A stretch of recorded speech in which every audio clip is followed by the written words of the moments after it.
Avec cette question, les syndicats ont-ils encore un rôle à jouer? Et bien sûr, quel rôle pour ces corps intermédiaires dont on sent bien qu'ils sont remis en question à la fois par les mouvements populaires et par le gouvernement? Pour en parler, Pierre Ferracci, bonjour. Bonjour. Expert en politique sociale, vous dirigez le groupe Alpha spécialisé dans l'audit des plans sociaux et dans le reclassement des salariés. Et Bernard Vivier, bonjour. Bonjour. Directeur de l'Institut supérieur du travail, expert des relations sociales et syndicales. Alors, un conflit à la SNCF qui s'enlise et qui ne parvient pas à faire plier le gouvernement, FO qui perd sa tête dans un scandale de fichage de salariés, le mouvement des Gilets jaunes qui ignore, voire qui rejette toute intervention syndicale. 2018, c'est l'annus horribilis pour les syndicats, Pierre Ferracci? Disons que c'est un certain nombre de questions auxquelles ils vont devoir répondre. Le mouvement des Gilets jaunes est une véritable interpellation puisque la question sociale est prise en main par un mouvement d'une ampleur sans précédent et dans une logique de revendication de pouvoir d'achat, qui est en général le terrain de jeu des syndicats. Bon, il y a eu effectivement des conflits qui se sont terminés avec plus ou moins de succès. Je crois qu'il y a aujourd'hui un vrai questionnement sur le rôle et la place des corps intermédiaires en général, mais des syndicats en particulier. C'est vrai que le gouvernement ne leur a pas fait une place grandiose depuis sa mise en place, mais ils ont eux-mêmes des questions à traiter, des stratégies à revoir.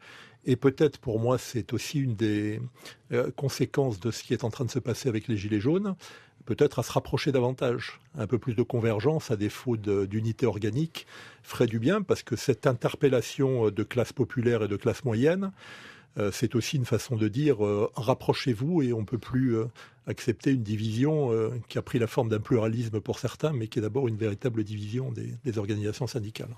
Bernard Vivier, 2018, les syndicats vont s'en remettre? Ils auront vécu une année très très difficile. Vous savez, une société, ça a besoin de respirer. Entre chacun des citoyens et le gouvernement et l'État, il y a besoin de structures intermédiaires, d'associations, de partis, de syndicats. Et on le voit, le monde politique est en bouleversement, le monde syndical l'est aussi. Les associations, ici ou là, évidemment, qui sont très nombreuses, et c'est un signe de santé dans la société, peuvent vivre des moments difficiles. Ce qui est important, c'est de considérer à quoi servent ces syndicats. Ils servent essentiellement à deux choses. Ils servent à organiser le marché du travail, donc souvent des négociations entre employeurs, salariés, et puis ils servent aussi à transformer, je prends la déclaration récente d'un dirigeant de la CGT, à transformer la colère en revendication structurée, c'est-à-dire à ne pas laisser la rue gouverner ou se trouver face à un État qui lui-même aurait le sentiment qu'il est tout-puissant. L'épisode des Gilets jaunes est sérieux, il est lourd de signification et il porte à réflexion. Est-ce que, Pierre Ferracci, les syndicats n'ont pas loupé le virage on va dire, de la modernité tout simplement, et en particulier des réseaux sociaux? Peut-être, mais il y a quelque chose de plus puissant qui est exprimé aujourd'hui, c'est qu'un certain nombre de revendications portées par ce mouvement de masse que représentent les Gilets jaunes, alors qui est très hétérogène, qui est peut-être un peu manipulé, mais enfin, dont il faut comprendre un petit peu les ressorts profonds. Cette interpellation, elle renvoie à l'essence même du mouvement syndical. Il y a des revendications qu'il faut savoir entendre. Il y a une montée aujourd'hui de l'exaspération des classes moyennes à côté des couches populaires dans les campagnes comme dans les banlieues qu'il faut savoir entendre.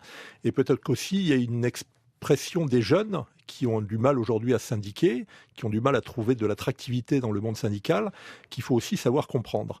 Donc c'est une remise en cause, à mon avis, assez profonde.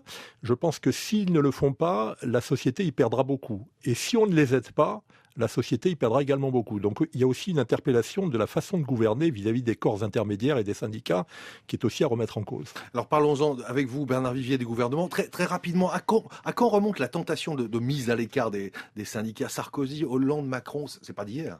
Non, c'est pas d'hier, c'est même une tendance générale. Tout pouvoir central a tendance à centraliser, bien évidemment. Et dans notre pays, qui est un pays de tradition très centralisatrice, très étatiste, les corps intermédiaires ont eu beaucoup de mal à fonctionner. Dans d'autres pays européens, la vie politique est très fédérale. L'Allemagne, l'Italie, l'Espagne, la Grande-Bretagne, la Belgique, ce sont des États fédéraux. En France, nous avons un État très ancien.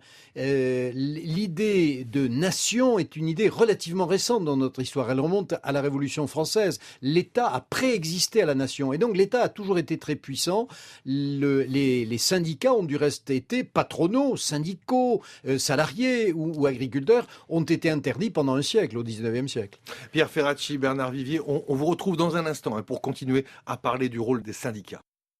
Syndicats, comment doivent-ils se réinventer pour continuer à jouer un rôle de premier plan? Sont-ils dépassés par les mouvements sociaux qui naissent et s'organisent sans eux sur les réseaux sociaux? On en parle autour de cette table avec Pierre Ferracci, expert en politique sociale, patron du groupe Alpha, et Bernard Vivier, directeur de l'Institut supérieur du travail. Alors c'est toute la question, une seule question très simple. Pierre Ferracci, comment les syndicats peuvent-ils se réinventer?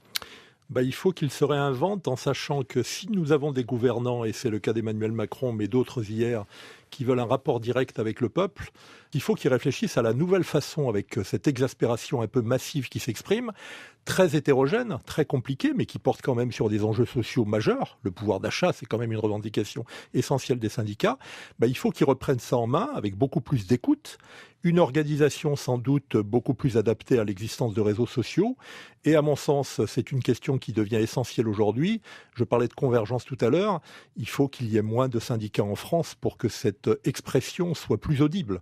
Aujourd'hui, on a un mouvement syndical qui est affaibli en termes de taux de syndicalisation, mais qui est surtout divisé. On a les deux à la fois. Donc il faut qu'ils retrouvent le chemin de l'unité, le chemin des convergences et peut-être le chemin de rapprochement organique qui n'ont que trop tardé. Bernard Vivier, votre réponse à cette question, comment peuvent-ils se réinventer? C'est effectivement par la convergence? Deux mots, écoute et service aux adhérents. Écoute, ça vient d'être dit par Pierre Ferracci. En effet, les outils de communication ne sont pas là. La jeunesse également, les générations montantes n'entrent pas dans le syndicalisme. Donc il y a une question de génération. Les services rendus à l'adhérent en contrepartie d'une cotisation. Pour ma part, je ne considère pas du tout que la fusion organique soit une clé au problème actuel. Ce n'est pas en réduisant l'offre qu'on accroît la demande. C'est une loi assez claire du marché. Par contre, des rapprochements seront inévitables dans les années à venir.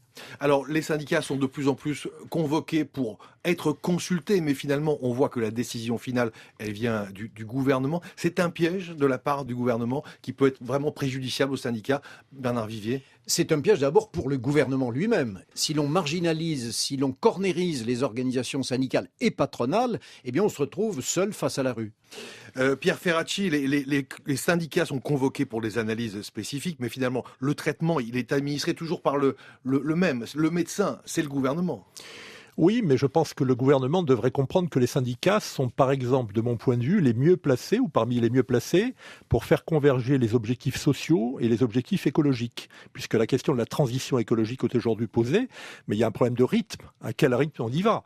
Si l'air demain est plus pur, mais si le pavé parisien est battu par des milliers de manifestants, on aura tout gagné. Donc je pense qu'ils sont sensibles à ces questions-là, les questions sociales bien évidemment, mais les questions écologiques aussi. Mais derrière, il faut savoir qu'il y a des emplois, il y a du pouvoir d'achat.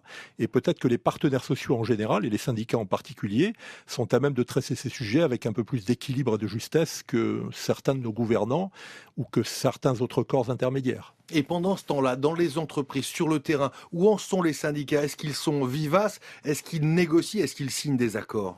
De plus en plus. Aujourd'hui, les statistiques sont tenues soigneusement par le ministère du Travail. À peu près 34 000 accords sont signés dans les entreprises. Et contrairement à ce qu'on peut croire, les organisations syndicales signent beaucoup ces accords, entre 91 et 95%. Et pour la CGT, qu'on décrit souvent comme peu encline à signer, dans les entreprises, là où elle est présente, elle signe 85% des accords. Pierre Ferracci, pour conclure, quel est, selon vous, le danger d'avoir en France des syndicats faibles? Le danger, c'est que la colère populaire ne trouve pas une autre façon de s'exprimer que dans des batailles de rue qui peuvent être de plus en plus violentes. Les corps intermédiaires, quand ils jouent bien leur rôle, c'est une façon de porter des aspirations, mais encore une fois, de chercher des solutions constructives. Quand le chômage est présent, quand le pouvoir d'achat est menacé, quand les classes moyennes sont aussi aujourd'hui l'objet de déclassement.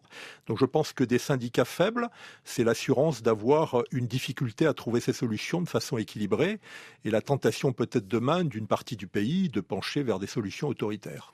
Merci beaucoup Bernard Vivier, directeur de l'Institut supérieur du travail, et merci Pierre Ferracci, expert en politique sociale. Les mots de l'info, c'est toute la journée pendant les vacances de Noël sur France Info.